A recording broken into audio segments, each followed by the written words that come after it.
नमस्कार, यो news 24 television बेलुका 8 बजेको न्यूज बुलेटिनमा स्वागत छ। हुम्लामा सुत्केरी हुन नसक्दा 1 महिनाको अन्तरालमा 2 महिलाको ज्यान गयो। 24 वर्षीय पवित्रा शाही छत्याल र 20 वर्षकी रंगिता शाहीले सुत्केरी व्यथा लागेपछि उपचार अभावमा ज्यानै गुमाए। यी घटना त प्रतिनिधि घटना मात्र हुन्। सूचना र सञ्चारको पहुँचबाट टाढा रहेका महिलाहरूले यसरी ज्यान गुमाइरहेकै छन्, जुन कुरा हाम्रो नजरमा पर्दैन। तर दलहरू चुनावको संघारमा उपचार नपाई कसैको मृत्यु नहुने र समृद्धि ल्याएरै छोड्ने भन्दै चिल्ला र मिठा नारा घन्काउँदै मत मागिरहेका छन्। कर्णाली लगायत विकट स्थानमा कहिले राहतको चामल पुग्दैन त कहिले सिटामोल नै नपाएर बिरामी छटपटिएर मृत्यु भएको खबर बाहिरिन्छ। यी पीर वेदना कसको आँखामा पर्ने? राज्यले नागरिकबाट सुनदेखि नुनसम्म कर असुल्छ।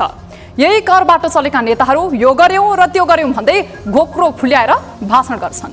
यो सबै राज्यको नागरिक प्रतिको उत्तरदायित्व हो भन्ने नेताहरूले कहिले बुझ्ने कि यो पनि आन्दोलन गरेर बुझाउनु पर्ने हो? पक्कै पनि यस्तो हुनु हुँदैन। चुनावको संघारमा दलहरूका घोषणा पत्र पनि हेरियो। एजेन्डालाई विश्वास गर्ने हो भने अबको 5 वर्षमा हामी जति सुखी कोही पनि हुन्न होला जस्तो नै गरी भान हुन्छ। तर दलका विगत फर्केर हेर्दा निराशा मात्रै छ, प्रश्न धेरै गर्यौं। अब जनता उत्तर चाहन्छ। हुम्लामा सुत्केरी, दार्चुलामा जयसिंह धामी र कैलालीमा निर्मला पन्तका जस्ता घटना अब हामीले देख्न र भोग्न नपरोस्। नेताजीहरू भनिन्छ नि, ढुङ्गा हिँड्दै गर्छ पाइला मेटिँदै जान्छ। हो, यस्तै आचरण अब त सुधार्नै पर्छ। घोषणा पत्र पशुपतिको जात्रामा सिद्राको व्यापार जस्तो नबनाइदिनुहोस्। तपाईहरूले राणा राजा हटाउन गरेका आन्दोलन जस्तै अहिले फेरि तपाईहरूतर्फ मोडिए भने नरहनेछ बाँस, नबज्नेछ बाँसुरी। अब न्यूज बुलेटिनका हेडलाइन्स। राजनीतिक दलका घोषणा पत्र मतदाताका लागि भुलैया, 5 वर्ष सरकार टिकाउन नसक्नेका 20 वर्षीय योजना। सबै पार्टीले घोषणा पत्र जारी गरेका छन्, कार्यान्वयन गर्ने होइनन्। नेकपा एमालेको चुनावी घोषणा पत्र सार्वजनिक आर्थिक समृद्धिकै सपना, रेल र पानी जहाज ल्याउने पुरानै प्रतिबद्धता। नक्सा छाप्छु भन्ने कुराको ग्यारेन्टी गरिरहनु परेन, किनभने त्यो छापिसक्यो। चाडबाड सकिए लगत्तै खुलेको शेयर बजारमा आंशिक सुधार, चोरको ब्याज दर र विश्वमा चर्किएको युद्धका कारण शेयर बजारमा असर।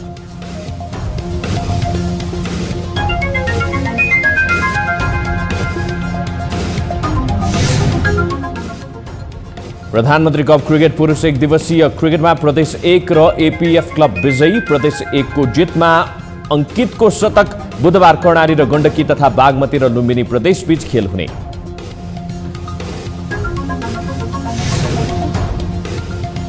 र भारतको गुजरातमा झोलुङ्गे पुल खसेको घटनामा 9 जना समातिए। ठेकेदार, म्यानेजर, टिकट विक्रेता र सुरक्षा गार्डमाथि अनुसन्धान सुरु।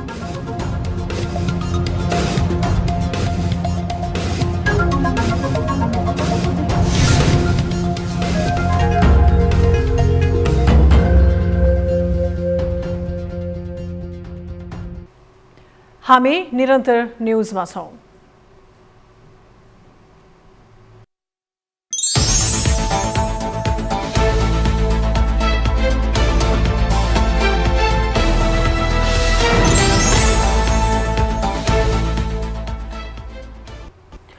सुरुमा इलेक्सन एक्सप्रेस। मंसिर 4 गते हुने प्रतिनिधि सभा र प्रदेश सभा सदस्य निर्वाचनका लागि राजनीतिक दलहरूले धमाधम चुनावी घोषणा पत्र सार्वजनिक गरिरहेका छन्।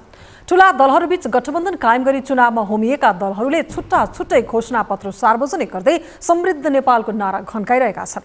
नेकपा एमाले मंगलबार मात्रै घोषणा पत्र जारी गरी समृद्धिकै सपना बाँडेको छ। घोषणा पत्रमा 2074 को जस्तै पानी जहाज र पूर्व पश्चिम विद्युतीय रेलदेखि महानगरपालिकाहरूमा मेट्रो, मोनोरेल, निशुल्क विद्युत, पानी लगायतका विषय समेटिएका छन्। एक रिपोर्ट। कम्युनिस्ट पार्टीका औपचारिक कार्यक्रमको उद्घोषण महासचिवबाट हुने परम्परा छ, तर यस पटकको घोषणा पत्र कार्यक्रममा नेकपा एमाले त्यो परम्परा नै तोडिदियो। हुन त यस पटक घोषणा पत्र सार्वजनिक कार्यक्रमकै ढाँचा नै परिवर्तन गरी लाइभ डिबेट कार्यक्रम समेत एक साथ गरियो। अनि सेलिब्रिटी बैंकर भनेर चिनिने अनिल केसरी शाह र ओली बीच संवाद सुरु भयो। संवादको क्रममा रेडिमेड प्रश्न गरेका शाहलाई ओलीले पार्टीको योजना सुनाए। देशको विकास समृद्धि गर्ने विषयमा बेली विस्तार सुनाएका ओली झण्डै 2/3 बहुमत जोगाउन नसकेकोमा आफ्नो पनि कमजोरी भयो कि भन्नेमा भन्दा पुष्पकमल दाहाल र माधव नेपाललाई नै दोषारोपण गरेर आफ्नो सरकारलाई काम गर्न नदिएको आरोप लगाए। जुन प्रकारले एमाले विरोधी षड्यन्त्रको चक्रव्यूह चल्यो त्यसै कारणले गर्दा 2/3 टिकेन र अर्कोतिर गठबन्धन बनाउन म त गएको होइन। नेकपा एमाले त आफ्नो ठाउँमा छ।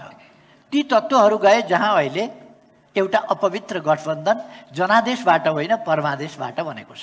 घोषणा पत्रमा एमालेले 20 ग्यारेन्टीको सूची बनाएको छ, जसमा 6 महिनामा नागरिकता समस्या समाधानदेखि न्यूनतम ज्याला 25,000 पुग्ने दाबी गरिएको छ। भोककै कारण मर्नुपर्ने अवस्थाको अन्त्य, सुगर प्रेसरका बिरामीको निःशुल्क उपचार र 100 खर्बको बजेटको आकार बनाउने घोषणा छ। तर यी विषय कार्यान्वयन हुनलाई एमालेले मत पाउनु पर्ने र एमालेले शानदार बहुमत ल्याउने ओलीको दाबी छ। कालापानी, लिपुलेक र लिम्पियाधुरा समेटेर बनाएको नेपालको नक्सा प्रति एमालेले घोषणा पत्रमा किन उल्लेख गरेन भन्ने सन्दर्भमा ओली रचनात्मक सुनिए। उनले आफू सरकारमा रहँदा नक्सा जारी गरेको स्मरण गरेर यसमा ग्यारेन्टी गरिराख्नु नपर्ने भनाइ राखे। नेपालको भूभाग त्यही हो जुन अहिले नक्सामा हामीले छापेका छौँ, त्यो भूभाग हो आजको नेपालको नक्सा। त्यसकारण यो कुनै खेलबाडको मजाकको विषय होइन। यसमा मैले त्यति भने हुन्छ कि यसको सम्बन्धमा हामी सरकारमा रहँदा हामीले लिखित रूपमा संवाद र संवाद मार्फत यस समस्यालाई टुङ्ग्याउने भनेर भनिसकेपछि अरू यसमा नक्सा छाप्छु भन्ने कुराको ग्यारेन्टी गरिरहनु परेन, किनभने त्यो छापिसक्यो। एमालेको घोषणा पत्र कार्यान्वयनका लागि र अन्य पार्टीका घोषणा पत्र चुनावमा देखाउन आएको दाबी गरेका ओलीले माओवादी केन्द्रका अध्यक्ष दाहाल प्रति कटाक्ष पनि गरे। नाम नली दाहाल गोर्खा पुगेपछि गोर्खामा गरेका भाषणमाथि ओलीले कूटनीतिक रूपमा कटाक्ष गर्दै मङ्सिर 4 पछि एमालेको सरकार बन्ने दाबी गरे। एमालेले जारी गरेको घोषणा पत्र लागू हुने ग्यारेन्टी मङ्सिर 4 गतेपछि हुने उनको भनाइ छ। सबै पार्टीले घोषणापत्र जारी गरेका छ, कार्यान्वयन गर्ने होइनन्, भनिदिने हो, गरिदिने हो। चुनाव आयो, केही भन्नै पर्यो, केही गर्नै पर्यो, जस्तो एउटा चलन छ। कुनै ठाउँमा पुग्यो, कतै पनि अड्न नसकिने भएपछि कुनै नयाँ ठाउँमा गइयो भने त्यहाँ गएपछि अब आँसु खसाएर भन्नु पर्यो, म पहिले नै किन यो ठाउँमा आइनछु। 5 तारे होटलमा सार्वजनिक भएको घोषणा पत्रबारे एमालेले तामझामका साथ आफ्ना एजेन्डा जनता समक्ष राखे।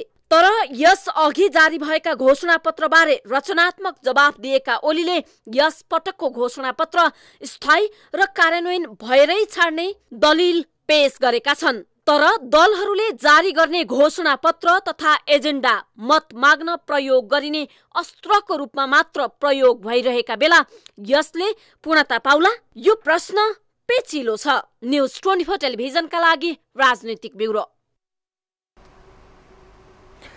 आगामी चुनाव लक्षित दलहरूका घोषणा पत्र विवाहको मण्डपमा सिंगारिएकी दुलै जस्तै छन् भन्दा फरक नपर्ला। अझ उम्मेदवार ने 1/3 नउठाएकादेखि ठुला भनेका दलहरूका घोषणा पत्र त मत माग्ने झुटा आश्वासनका बम्पर प्याकेज जस्ता देखिन्छन्। यस पहिलेका घोषणा पत्रमा के भनेका थियौं भन्ने हेक्का समेत नराखेका राजनीतिक दलहरूले यसपटक के समेटेका छन् त? हेरौँ यो रिपोर्ट। 20 ग्यारेन्टी भन्दै सार्वजनिक एमालेको घोषणा पत्रमा नागरिकता समस्या समाधान गर्नेदेखि 10,000 लिटर पिउने पानी, 50 युनिटसम्म बिजुली, 5 लाखलाई रोजगारी र 5G सेवा विस्तार सहित पानी जहाज र रेलका विषय समेटिएका छन्। घोषणा पत्र सार्वजनिक कार्यक्रममा बोल्दै एमाले अध्यक्ष केपी शर्मा ओलीले एमाले बाहेकका पार्टीका घोषणा पत्र कार्यान्वयन नहुने र देखाउनका लागि मात्र ल्याइएको आरोप समेत लगाए। सबै पार्टीले घोषणापत्र जारी गरेका छ, कार्यान्वयन गर्ने होइनन्, भनिदिने हो, गरिदिने हो। चुनाव आयो, केही भन्नै पर्यो, केही गर्नै पर्यो। नेकपा माओवादी केन्द्रका अध्यक्ष पुष्पकमल दाहालले अहिलेको शासन प्रणालीमाथि नै प्रश्न उठाउँदै प्रत्यक्ष निर्वाचित राष्ट्रपतीय प्रणाली र समानुपातिक निर्वाचन प्रणालीमा जाने र दोहोरो अङ्कको आर्थिक वृद्धि दर हासिल गर्ने भन्दै चुनावी घोषणापत्र सार्वजनिक गरेका छन्। 2047 सालपछि सार्वजनिक लाभको पदमा बसेकाहरूको सम्पत्ति छानबिन र दोषी उपर कारबाही गरिने प्रतिबद्धता जारी गरेको माओवादीले विदेशी सैन्य अभियानमा सहभागी नहुने बताएको छ। उच्च स्तरीय सम्पत्ति छानबिन आयो, किनकि यो सुशासनको कुरा निकै गम्भीर प्रश्न बनेको हामी सबैले महसुस गरेकै कुरा छ। त्यसको निम्ति हामीले उच्च स्तरीय सम्पत्ति छानबिन आयोग गठन गरी 2047 सालपछि सार्वजनिक लाभको पदमा रहेका सबैको सम्पत्ति छानबिन गर्ने र उचित कारबाही गर्ने भन्ने कुरालाई पनि हामीले ठोस रूपमा नीतिगत रूपमा नै अगाडि सारेका छौं। सत्तारूढ दल नेपाली कांग्रेसले घोषणापत्र सार्वजनिक गर्दै 5 वर्षमा 12.5 लाखलाई रोजगारी दिनेदेखि संसद विघटन नगर्ने प्रतिबद्धता व्यक्त गरेको छ। पानी र बिजुली निशुल्क गर्ने योजना पनि समावेश भएका छन्। घोषणापत्र सार्वजनिक गर्दै कांग्रेस महामन्त्री विश्वप्रकाश शर्माले सार्वजनिक पदमा रहेका व्यक्तिको सम्पत्ति छानबिन गर्नेदेखि विकास समृद्धिका विषय उठाएको दाबी गरेका छन्। तर कांग्रेस नेतृत्वको सरकार बनेको 1.5 वर्षमा पनि खासै काम नसकेको विषयमा भने मौन प्राय नै देखिन्छ। संविधान रक्षा, स्थिरता र समुन्नतिको आधार नेपाली कांग्रेसकै नेतृत्वमा अबको सरकार भन्ने नारा हामीले घोषणापत्रसँगै सार्वजनिक गरेको छौं। पूर्व पश्चिम मेघा नहर निर्माण, आधारभूत स्वास्थ्य सेवालाई निशुल्क बनाउने घोषणा गरेको नेकपा एकीकृत समाजवादीले पनि बिजुली पानी निशुल्क गर्ने विषय घोषणापत्रमा समावेश गरेको छ। तर नेकपा यसले गठबन्धन कायमै रहन्न कि भन्ने आशंका भने व्यक्त गरेको छ। पार्टी महासचिव डाक्टर बेदुराम भुसालले गठबन्धन कायम रहे र आफ्नो पार्टी सरकारमा जाने अवसर मिले घोषणापत्र अनुसारको काम गर्ने प्रतिबद्धता व्यक्त गरेका छन्। निर्वाचनपछि यही गठबन्धन हुन्छ या अर्को गठबन्धन हुन्छ, अहिले नै कसैले चाहिँ त्यो भन्न सक्ने या भनिरहने विषय हो जस्तो मलाई लाग्दैन। यही गठबन्धन बन्यो भने यही गठबन्धनको सरकार बन्यो भने पनि हामीले हाम्रा नीतिहरू कार्यान्वयन गर्नका निम्ति त्यहाँ पहल गर्छौँ। योभन्दा अर्को खालको भएछ भने हामी त्यहाँ पहल गर्छौँ र हामीले के पनि भनेका छौँ यो घोषणापत्रमै भने हामी सरकारमा रहने अवस्था भयो भने हामी यी हाम्रा प्रतिबद्धताहरूलाई कार्यान्वयनमा उतार्छौँ। अन्य पार्टी झैं बहुदल पछिका उच्च पदस्थ नेता र कर्मचारीको सम्पत्ति छानबिन गर्ने प्रतिबद्धता व्यक्त गरेको राप्रपाले राज संस्थालाई अभिभावकीय संस्थाको रूपमा राख्नुपर्ने उल्लेख गरेको छ। घोषणापत्र सार्वजनिक गर्दै राप्रपाका अध्यक्ष राजेन्द्र लिङदेनले जनताबाट प्रत्यक्ष निर्वाचित कार्यकारी प्रधानमन्त्री, पुनः समानुपातिक निर्वाचन प्रणाली सहित र स्थानीयलाई कायम राख्नुपर्ने जिकिर गरेको छ। यस्तै एक व्यक्ति 2 कार्यकाल भन्दा धेरै कार्यकारी पदमा बस्न नपाउने व्यवस्था सहित पूर्ण धार्मिक स्वतन्त्रता सहितको हिन्दू राज्य कायम राख्ने एजेन्डा सहित राप्रपा चुनावमा गएको छ। अभिभावकीय संस्थाको रूपमा राज संस्था, जनताबाट प्रत्यक्ष निर्वाचित कार्यकारी प्रधानमन्त्री, पूर्ण समानुपातिक संसद, प्रदेशको खारेजी, केन्द्र र बलियो स्थानीय तह भएको 2 तहको शासकीय संरचना, सर्वधर्म समभाव, पूर्ण धार्मिक स्वतन्त्रता सहितको वैदिक सनातन धर्म सापेक्ष हिन्दू राष्ट्र र एक व्यक्तिले 2 कार्यकालभन्दा धेरै पार्टी अध्यक्ष, प्रधानमन्त्री जस्तो कार्यकारी पदमा बस्न नपाउने व्यवस्था। घोषणापत्रबाट दलहरू भिन्न र स्वायत्त जस्ता त देखिएका छन्, तर चुनावी अङ्कगणित र सत्ता गठजोडमा भने उनीहरू एक अर्काप्रति आश्रित बन्न पुगेका छन्। बिजुली र पानी निशुल्क दिनेसम्म एकरूपता देखिएका दलहरूका चुनावी एजेन्डा फरक भए पनि सत्ताको यात्रा एकै ठाउँ भएकाले हो या शक्तिभोग, उनीहरू फेभिकलले च्यापिएको भन्दा बलियो ढङ्गले जोडिएको देखिन्छ। न्यूज 24 टेलिभिजनका लागि राजनीतिक ब्युरो। आसन्न निर्वाचनका लागि उम्मेदवार बनेका विरुद्ध उजुरीको संख्या बढ्दै गएको छ। निर्वाचन आयोगका अनुसार हालसम्म 150 भन्दा बढी उजुरी परेका छन्। उम्मेदवार विरुद्ध परेका उजुरी उपर अनुसन्धान तीव्र बनाएको निर्वाचन आयोगका प्रवक्ता सूर्यप्रसाद अर्यालले बताए। अनुसन्धानका क्रममा केही उजुरी झुट्टा समेत देखिएको प्रवक्ता अर्यालको भनाइ छ। उनका अनुसार जम्मा उजुरीमा करिब 50% उजुरी नै बिना कारण र झुट्टा रहेका छन्। तर कतिपय उजुरी गम्भीर रहेको र आयोगले स्पष्टीकरण सोध्नेदेखि उम्मेदवारी खारेजीसम्मको काम गरेको प्रवक्ता अर्यालले बताए। निर्वाचन आयोगले हालसम्म आचार संहिता उल्लङ्घन सम्बन्धी 150 वटा उजुरीमा स्पष्टीकरण सोध्न योग्य 60 उम्मेदवारलाई स्पष्टीकरण मागिसकेको छ, जसमध्ये 51 जना उम्मेदवारले जवाफ दिइसकेका छन्। निर्वाचन सम्बन्धी कानुनले उम्मेदवार विरुद्ध उजुरी दिन सकिने व्यवस्था गरेको छ। सोही अनुसार नागरिकले उजुरी दर्ता गर्नेछन्।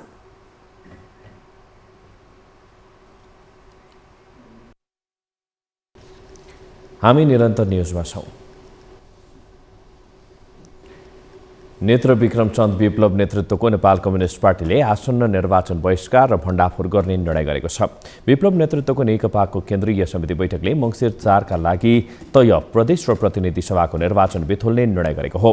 बैठकपछि काठमाडौँमा आयोजित पत्रकार सम्मेलनमा बोल्दै स्थायी कमिटी सदस्य सन्तोष बुढा मगरले चुनाव विरुद्ध भण्डाफोर, पर्चा वितरण, जुलुस र सभाहरूको आयोजना गर्ने बताएका छन्।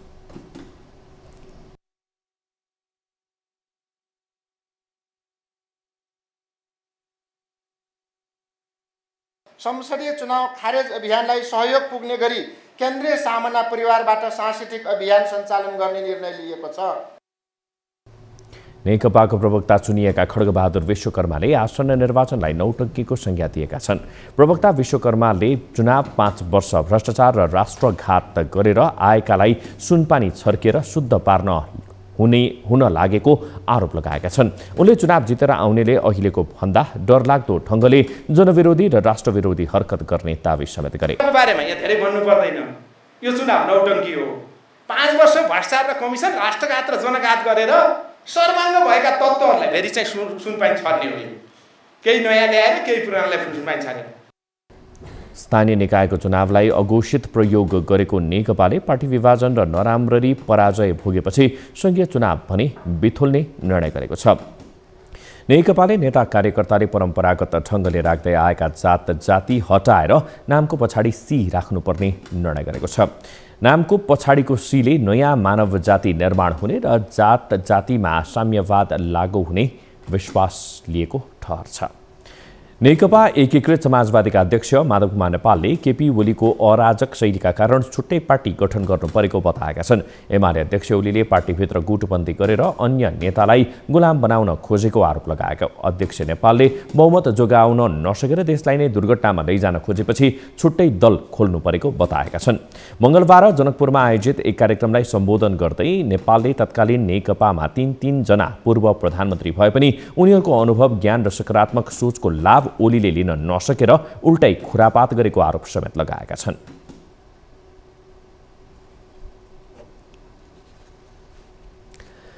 नेकपा माओवादी केन्द्रका अध्यक्ष पुष्पकमल दाहाल प्रचण्ड र नेपालका लागि अमेरिकाका नवनियुक्त राजदूत डेन आर थम्पसन बीच भेटवार्ता भएको छ। भेटवार्तामा दुई देशबीचको सम्बन्ध, नेपाल राजनीति, आर्थिक विकासका बारेमा छलफल भएको प्रचण्डको सचिवालयले जनाएको छ। भेटमा प्रचण्डले नेपालको विकासमा अमेरिका र अमेरिकी नागरिकले गर्दै आएको सहयोग र खेलेको भूमिका सराहनीय रहेको बताएका छन्। यस्तै राजदूत थम्पसनले नेपालको दिगो र समावेशी आर्थिक विकास लक्ष्य हासिल गर्न आफूहरूको सहयोग निरन्तर रहने विश्वास व्यक्त गरेका छन्। थम्पसनले 75 वर्षदेखिको नेपाल अमेरिकी सम्बन्ध आफ्नो कार्यकालमा अझै उचाइ लिने विश्वास समेत व्यक्त गरेका छन्। न्युजहरू अझै बाँकी छन्, अब पालो ब्रेकको।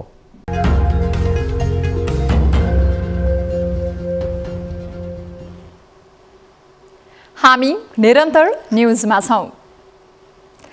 संघीय राजधानीको संवेदनशील ठाउँमा निर्माण भइरहेका ठुल्ठुला भवनले सुरक्षा चुनौती दिइरहेको छ। सैनिक र हतियारले भरिएको नेपाली सेनाको मुख्यालय नजिकका बिजनेस कम्प्लेक्सका कारण सधैँ खतरामा छ। नेपाल प्रहरीको मुख्यालयभित्र रहेको मैदानमा हरेक दिनसोसो तालिम तथा सुरक्षा तयारी सम्बन्धी गतिविधि हुन्छ। तर ती गतिविधि मात्र होइन, प्रहरी मुख्यालय नै निगरानी गर्न सकिने गरी नक्सालमा नै 11 तलासम्मको भवन बनेको छ। वरिपरिका अग्ला भवनका कारण नयाँ बानेश्वर स्थित संसद भवन सुरक्षा थ्रेटमै छ। मन्त्री क्वार्टर, सशस्त्र प्रहरीको मुख्यालय, विभिन्न कारागार, प्रहरी कार्यालय अग्ला भवनबाट सुरक्षित छैनन्। ठूला भवन निर्माणबारे काठमाडौँ महानगरले निश्चित मापदण्ड बनाए पनि सुरक्षा संवेदनशील क्षेत्र भन्ने उल्लेख गरेको पाइँदैन। एक रिपोर्ट। संघीय राजधानी काठमाडौँमा गगनचुम्बी भवन बनाउने प्रतिस्पर्धा नै छ, तर कुन ठाउँमा कस्ता भवन बनाउन हुने नहुने भन्ने विषयमा सरकार नै अनभिज्ञ छ। परिणाम त सुरक्षा संवेदनशील क्षेत्रमै गगनचुम्बी भवन बनेका छन्, बन्दैछन्। देशको प्रमुख प्रशासनिक केन्द्र सिंहदरबारलाई अनामनगरमा बनेका अग्ला भवनबाट सजिलै निहाल्न सकिन्छ। राष्ट्र प्रमुखको आवास र कार्यालय रहेको शीतल निवास पनि चारैतिरबाट अग्ला भवनले घेरिँदैछ। समाज कल्याण परिषद परिसरमा रहेको ग्रीन हाउस, जहाँ उपराष्ट्रपतिको निवास छ, त्यो पनि अग्ला भवनको चपेटामा छ। सैनिक मुख्यालय, जंगी अड्डा अगाडि यस्तै ठूला व्यापारिक कम्प्लेक्स छन्। नक्सल स्थित प्रहरी मुख्यालय वरपर पनि अग्ला अग्ला भवन बनेका र बन्दैछन्। संवेदनशील क्षेत्रमा यसरी गगनचुम्बी भवन ठडिँदा सुरक्षा चुनौती स्वतः बढ्छ नै। भवन निर्माणको स्वीकृति दिने अधिकार स्थानीय तहलाई छ। यस हिसाबले संवेदनशील क्षेत्रमा निर्माण भएका र भइरहेका अग्ला भवन काठमाडौँ महानगरपालिकाबाट स्वीकृति लिएरै ठडिएका हुन्। अनियन्त्र र सुरक्षा संवेदनशील क्षेत्रको निर्माण मापदण्ड फरक हुनुपर्ने भए पनि काठमाडौँ महानगरपालिकाले यसतर्फ ध्यान दिएको छैन। उसको आफ्नो जग्गा अनुसार यस्तो ठाउँ भनेर हुँदैन। अघि पनि भनिसकेका छौँ, सम्पदा क्षेत्र र मौलिकता भएको ठाउँहरू पर्यो भने चाहिँ उसको चाहिँ त्यहाँ चाहिँ निषेधित गरेको अवस्था छ भने त्यहाँ बनाउनु पाएन। यदि उसको चाहिँ जग्गा रहेको अवस्था छ र त्यो निजी जग्गा छ र त्यहाँ त्यस्तो ठाउँहरू परेन भने चाहिँ उसले चाहिँ बनाउनु पाए। VVIP को कार्यालय र आवास, संसद भवन, सुरक्षा निकायका मुख्यालय सहितका संवेदनशील क्षेत्रमा यसरी मापदण्डले नतोकी अग्ला संरचना बनाउन दिनु दुर्घटनालाई निम्त्याउनु हो भन्ने सुरक्षा निकायलाई ज्ञान नभएको होइन, तर यसबारे खासै छलफल चलाएको छैन। अग्ला भवनका कारण संवेदनशील निकायको गोपनीयता भङ्ग हुने मात्र नभई कुनै व्यक्ति र समूहले बदनियतपूर्ण तरिकाले यी भवनको प्रयोग गर्दा जुनसुकै बेला दुर्घटना निम्तन सक्ने प्रहरी स्वयं बताउँछ। प्रहरी मुख्यालयको वरिपरि प्रहरीको भवनभन्दा ठुलो भवनहरू निर्माण हुँदाखेरि त्यसले सिक्युरिटीमा पर्न सक्ने चुनौतीहरू, च्यालेन्जेसहरू र त्यसबाट पछि हुन सक्ने परिणामहरूको बारेमा हामीले नभनेको होइन, भनेको नै हो। तर कस्तो पनि त्यसमा चाहिँ अब सरकारले गर्ने निर्णयको कुराहरू भयो होइन। वरिपरि भवन बनाउँदाखेरि कति बनाउने त होइन। त्यसपछि फेरि अहिले त अब जुन महानगरपालिका छ उसको आफ्नो मापदण्ड छ। हेर्नुहोस्, संवेदनशील क्षेत्र आसपास बनिरहेका अग्ला भवनबारे सरकारवाला निकाय जानकार नभएका होइनन्, तर सबै यसबारे मौन छन्। स्थानीय सरकारलाई भवन निर्माणको स्वीकृति दिने अधिकार छ, तर सम्भावित दुर्घटनाको जिम्मेवारी चाहिँ को होला? लाग्दैन तपाईँ किन लाग्दैन भनेपछि त्यो त यस्तो हाई पोइन्टहरूमा छेउछेउका बिल्डिङहरू छन्। ती बिल्डिङ भने तपाईँको हेडक्वार्टरमा भएका बिल्डिङहरूभन्दा अग्ला छन् कि। यदि तपाईँले कसैलाई शारीरिक रूपमा क्षति पुर्याउन खोज्नुहुन्छ भनेपछि तपाईँले 5 मिनट भन्नुभयो, फ्र्याक्सन अफ सेकेन्ड लाग्छ क्या। त्यो भन्नुहोस् त, फ्र्याक्सन अफ सेकेन्ड लाग्छ कि। त्यसले गर्दा यी कुराहरू चाहिँ समयमा ध्यान दिनुपर्ने, समयमा ध्यान दिएन। अब भनेको तपाईँको त्यसमा सुधार्ने बाहेक केही पनि गर्न सकिँदैन। VVIP, VIP को सुरक्षामा प्रशस्तै स्रोत साधन खर्चिएको छ। तिनका आवास र कार्यालय बडेमानका पर्खालले घेरिएका पनि छन्, तर ती पर्खाललाई फुच्चे बनाएका छन् अग्ला भवनले। अग्ला भवनबाट हुन सक्ने जोखिम नियन्त्रण गर्न भने ढिला गर्न नहुने सुरक्षा मामलाका जानकारहरूको सुझाव छ। कानुनको कमजोरी र सुरक्षा प्रति सरकारी संयन्त्रको असंवेदनशीलताका कारण बनेका यस्ता निजी भवनले सुरक्षा प्रणालीलाई चुनौती दिइरहेको छ। न्यूज 24 टेलिभिजनका लागि क्यामेरामा अशोक मानन्दरका साथ टिभी जर्नलिस्ट समीर जोशी, काठमाडौँ। हामी निरन्तर न्यूजमा छौं। पुँजी बजार तत्कालीन समयमा सुधार आएसँगै 3200 को इन्डेक्स पार गर्न सफल भएको थियो, तर पछिल्लो समय शेयर बजार वात्तै ओह्रालो लागेर 1900 को वरिपरि आइपुगेको छ। चाडबाड सकिए लगत्तै खुलेको बजारमा थोरै सुधार देखिए पनि समग्रमा तुलना गर्दा घटेको देखिन्छ। पछिल्लो समयमा नियामक निकायले चालेका कदम, चर्को ब्याजदर र विश्वमा चर्किएको द्वन्द्वका युद्धका कारण सम्भावित मन्दीले शेयर बजारमा असर गरेको ठम्याइ छ। एक रिपोर्ट। शेयर बजारमा बारम्बार उतार चढाव आउनुलाई सामान्य रूपमा लिइन्छ। शेयरको मूल्यमा आउने घटबढलाई पुँजी बजारको सुन्दरता मानिन्छ। तर शेयर बजार 3200 को इन्डेक्सबाट ओह्रालो लागेर 1900 को हाराहारीमा आइपुग्नु सामान्य होइन। यसलाई कतिपयले कृत्रिम उतार चढाव समेत मानिरहेका छन्। तिहार लगतै खुलेको बजारमा थोरै सुधार देखिए पनि तुलनात्मक रूपमा सन्तोषजनक मानिएको छैन। विगतको बुलिस ट्रेन्डलाई समाउन सकिरहेको छैन। शेयर बजारमा ह्वात्तै आएको गिरावटमा नियामक निकायको कदमलाई पनि प्रमुख कारण मानिएको छ। ब्याङ्क तथा वित्तीय संस्थाको चर्को ब्याज दर र तरलताको समस्यालाई अर्को कारण मानिएको छ। अब जस्तै अहिले इन्ट्रेस्ट रेट हाई छ होइन, लिक्विडिटी टाइट छ, त्यसले गर्दाखेरि पनि यो बजार घटिरहेको अवस्था हो होइन। र समष्टमा हेर्दा पनि भनौँ न मुलुकको आर्थिक अवस्था पनि अहिले सरकारले पनि भनौँ न यसलाई चाहिँ क्षति हुन नदिन विभिन्न एक्सन्सहरू लिइरहेको छ। त्यो सब कन्टेक्स्टले गर्दाखेरि चाहिँ बजार घटेको हो। तर के भने अब मङ्सिरमा चुनाव हुँदैछ, चुनावपछि एउटा भनौँ न स्टेबल गभर्मेन्ट आउँछ र त्यसपछि चाहिँ नि फेरि भनौँ न जस्तै अहिले अब हाम्रो ब्याङ्क वित्तीय संस्थाहरू अथवा सबैको चाहिँ नि यो एजिएमहरू हुने बेलाहरू आउँछ। त्यसले गर्दाखेरि चाहिँ ग्रेजुअली बजार त मेरो विचारमा बढ्छ होला। विश्वमा रुस र युक्रेन बीच चर्किएको युद्धका कारण आउन सक्ने आर्थिक मन्दीले समेत शेयर बजारलाई नराम्रो झट्का दिएको छ। मुलुकको शेयर बजार मुद्रामा आधारित भएकाले नेपाल राष्ट्र ब्याङ्कको 4-12 नीतिले समेत प्रभाव पारेको भनाइ छ। बेयरिस ट्रेन्डमा गएको पुँजी बजारले आगामी चुनावपछि मात्रै बुलिस ट्रेन्ड समाउने आंकलन गरिएको छ। पुँजी बजारले लगानीकर्तालाई पर्ख र हेरेको सङ्केत गरेको छ। थप सुधार ल्याउन बजारको विविधीकरणमा ध्यान दिन आवश्यक रहेको छ। रियल इस्टेट सेक्टरलाई पनि पुँजी बजारमा ल्याउन सके थप सुधार आउने सुझाव रहेको छ। बजारलाई सुदृढ गर्न नीतिगत सुधारको समेत खाँचो रहेको भनाइ छ। हाम्रो पुँजी बजार भनेको खालि के हो भने बैंक वित्तीय संस्थाको इक्विटी मात्रै छ। हेर्नुहोस्, अरू प्रडक्टहरू बजारमा छैन, जस्तो डेरिभेटिभ प्रडक्टहरू भए होइन, ती चिजहरू छैन। र नेपालको सन्दर्भमा हेर्दाखेरि के भने पुँजी बजार अत्यन्त मुद्रा बजारमा निर्भर रहनुपर्ने जहिले पनि। तपाईँको राष्ट्र ब्याङ्कले पोलिसी परिवर्तन गर्ने बित्तिकै सोझै पुँजी बजारलाई असर पर्ने भावनाले हामीले यहाँ चाहिँ के हो भने डेरिभेटिभ नयाँ प्रडक्ट पनि के अरे तपाईँको विकास गर्नु पर्यो। त्यसपछि मुद्रा बजारमा मात्रै नभए भर नपरिकन पुँजी बजार आफैमा निर्भर रहनुपर्छ भन्ने किसिमको चाहिँ पोलिसी एक किसिमको हामीले ल्याउनुपर्छ। अब हेर्नुहोस्, पुँजी बजारमा बारम्बार आउने उतार चढावलाई सामान्य रूपमा नै लिने गरिन्छ। तर 81-3200को इन्डेक्स 1900को हाराहारीमा आएको गिरावटलाई कतिपयले कृत्रिम पनि ठानिरहेका छन्। नियामक निकायको नयाँ नियमले पुँजी बजारमा प्रभाव पारेको विषयलाई नकार्न भने सकिँदैन। नियामक निकायले गर्ने नीतिगत परिवर्तनलाई तत्काल कार्यान्वयन नगरी केही समय पर्खिए पुँजी बजारमा थोरै प्रभाव पार्ने तर्क पनि छ। केही समय पर्खदा पुँजी बजारको हित हुन्छ भने नियामक निकायले कार्यान्वयन चरणमा जान हतार गर्न नहुने सुझाव छ।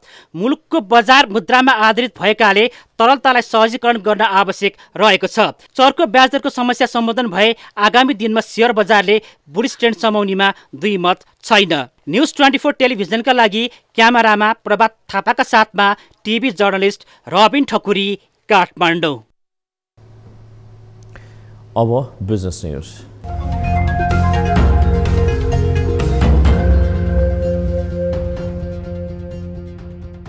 भारतीय आयल कर्पोरेसन आइओसीले पेट्रोलियम पदार्थको मूल्य बढाएर पठाएको नेपाल आयल निगमले जनाएको छ। निगमले पेट्रोलमा प्रति लिटर 60 पैसा, डिजेलमा 5 रुपियाँ 76 पैसा, मट्टीतेलमा 4 रुपियाँ र हवाई इन्धनमा 5 रुपियाँ मूल्य बढाएर पठाएको जनाएको छ।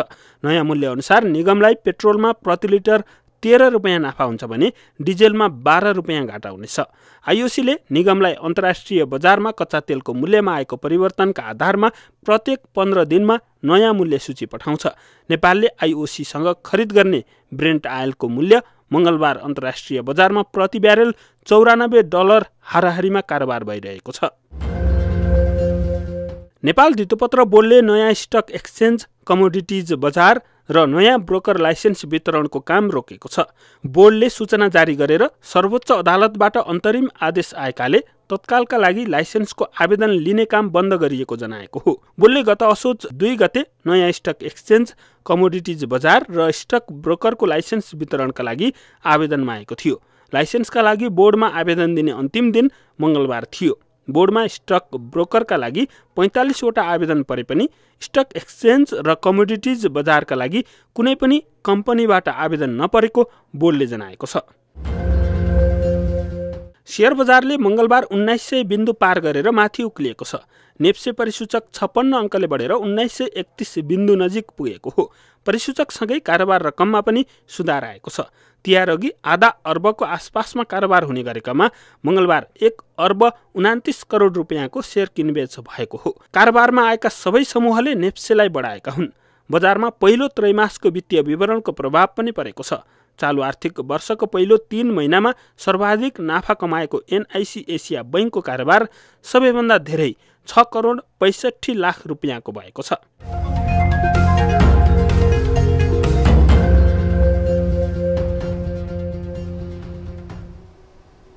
न्युजहरू अझै बाँकी छन्, अब पालो ब्रेकको।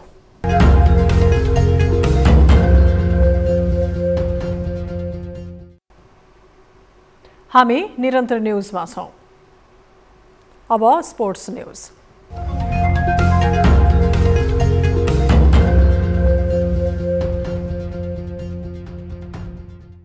अंकित सुवेदीको शतकको सहयोगमा मंगलबार प्रदेश 1 ले प्रधानमन्त्री कप पुरुष 1 दिवसीय प्रतियोगिता अन्तर्गत समूह बी को खेलमा बागमती प्रदेशमाथि 69 रनको जित निकालेको छ। कृतिपुर स्थित त्रिभुवन विश्वविद्यालयको मैदानमा सम्पन्न खेलमा प्रदेश 1 ले दिएको 305 रनको लक्ष्य पछ्याउने क्रममा बागमती प्रदेश 235 रनमा समेटिएको थियो। जवाफी ब्याटिङ गरेको बागमतीले 45 ओभर 5 बलमा सबै विकेट गुमाउन पुगेको थियो।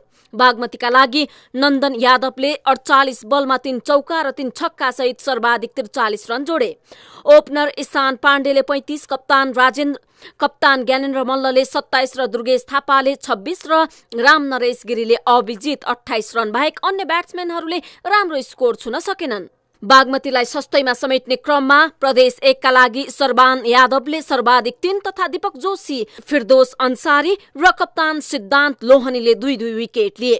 लव कामतको नाममा 1 विकेट रह्यो। यस अघि टस जितेर पहिले ब्याटिङ गरेको प्रदेश 1 ले निर्धारित 50 ओभर सकिन 1 बल बाँकी रहँदा सबै विकेट गुमाएर 304 रन जोड्न सफल भएको थियो। शतकीय पारी खेलेका अंकितले 134 बलमा 12 चौका र 1 छक्का सहित 110 रनको व्यक्तिगत स्कोर बनाए। कप्तान सिद्धान्तले आक्रामक ब्याटिङ गर्दै 40 बलमा 3 चौका र 8 छक्का सहित 72 रनको अर्धशतकीय इनिङ्स खेल्दा विवेक मेहताले 30 रन बाहेक अन्य ब्याटरले उल्लेखनीय प्रदर्शन गर्न सकेनन्। प्रदेश 1 को विकेट निकाल्दा बागमतीका राम नरेश गिरीले सर्वाधिक 5 विकेट आफ्नो नाममा लेखाए। ईशान पाण्डे, प्रतीश जेसी, सूर्य तामाङ र नन्दन यादवले 1-1 विकेट हात पारे। जितसँगै समूह बी को प्रदेश 1 ले दोस्रो खेलबाट पहिलो जित निकालेको छ। 2 खेलबाट स्पष्ट जित निकालेको पुलिस 4 अङ्कका साथ तालिकाको शीर्ष स्थानमा रहँदा प्रदेश 1 2 अङ्कका साथ तालिकाको दोस्रो स्थानमा छ। प्रतियोगिता अन्तर्गत मंगलबार नै भएको अर्को खेलमा विभागीय टोली एपीएफ क्लबले सुदूरपश्चिम प्रदेशमाथि 10 विकेटको फराकिलो जित निकालेको छ। खेलमा भुवन कार्कीको 4 विकेटको शानदार बोलिङबाट एपीएफले जारी प्रतियोगितामा लगातार दोस्रो जित निकालेको हो। मूलपानी क्रिकेट मैदानमा सम्पन्न खेलमा भुवन कार्कीको कसिलो बोलिङका कारण सुदूरपश्चिम प्रदेश 27 ओभरमा समेटिएको थियो। सुदूरपश्चिमले 27 ओभर खेल्दा सबै विकेट गुमाएर मात्र 67 रन बनायो। 68 रनको लक्ष्य सहित जवाफी ब्याटिङ गरेको एपीएफले 11 ओभर 2 बलमा बिना विकेट पूरा गरेको थियो। एपीएफका लागि ओपनर द्वय प्रदीप एरी र आसिफ शेखले अभिजित क्रमशः 25 र 42 रन जोड्दै जित निश्चित गरेका थिए। यस अघि टस हारेर पहिले ब्याटिङको निम्तो पाएको सुदूरपश्चिमका लागि कप्तान तथा विकेट किपर राजु रिजालले सर्वाधिक 25 रन जोड्नु बाहेक अन्य ब्याट्सम्यानले दोहोरो अङ्कको स्कोर छुन सकेनन्। कसिलो बोलिङ गरेको एपीएफका लागि भुवन कार्कीका अलावा कमल ऐरी र मौसम ढकालले समान 2-2 विकेट हात पार्दा किशोर महतो र अमर रौटेलाले 1-1 विकेट निकाले।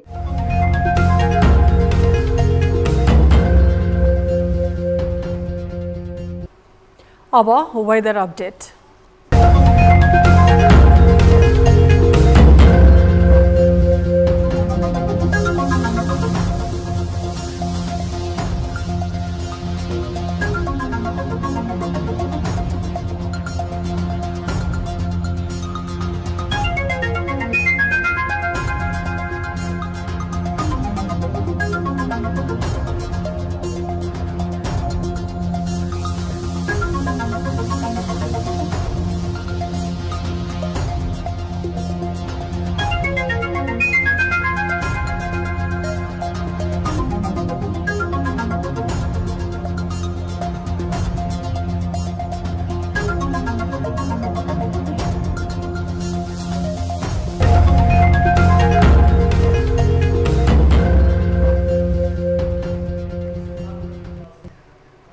अब न्यूज बुलेटिनको अन्त्यमा पुनः हेडलाइन्स। राजनीतिक दलहरूका घोषणापत्र मतदाताका लागि भुलभुलैया 5 वर्ष सरकार टिकाउन नसक्नेका 20 वर्षीय योजना। सबै पार्टीले घोषणापत्र जारी गरेका छन्, कार्यान्वयन गर्ने होइनन्। नेकपा एमालेको चुनावी घोषणापत्र सार्वजनिक, आर्थिक समृद्धिकै सपना, रेल र पानी जहाज ल्याउने पुरानै प्रतिबद्धता। नक्सा छाप्छु भन्ने कुराको ग्यारेन्टी गरिरहनु परेन, किनभने त्यो छापिसक्यो। चाडबाड सकिए लगतै खुलेको शेयर बजारमा आंशिक सुधार, चर्को ब्याज दर र विश्वमा चर्किएको युद्धका कारण शेयर बजारमा असर।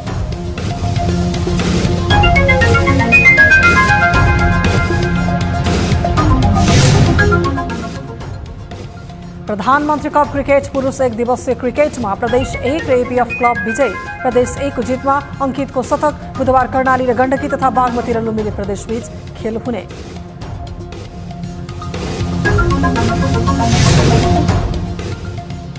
र भारतको गुजरातमा झोलुङ्गी पुल खसेको घटनामा 9 जना समातिए। ठेकेदार, म्यानेजर, टिकट विक्रेता र सुरक्षा गार्डमाथि अनुसन्धान सुरु।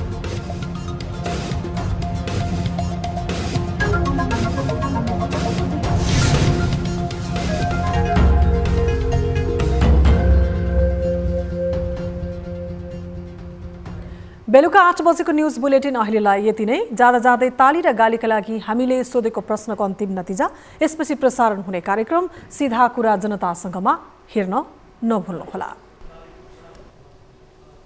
थप न्यूजका लागि हाम्रो वेबसाइट www.news24nepal.com हेर्नुहोला। साथै हामीलाई फेसबुक, ट्विटर र युट्युबमा पनि फलो गर्न सक्नुहुनेछ। यस्तै मोबाइल, इमेल र भाइबरबाट न्यूज24 को हेल्प डेस्कमा केही समस्या र गुनासा छन् भने सम्पर्क गर्न सक्नुहुनेछ। अहिलेलाई बिदा दिनुहोस्। हामी निरन्तर न्यूजमा छौं। नमस्ते।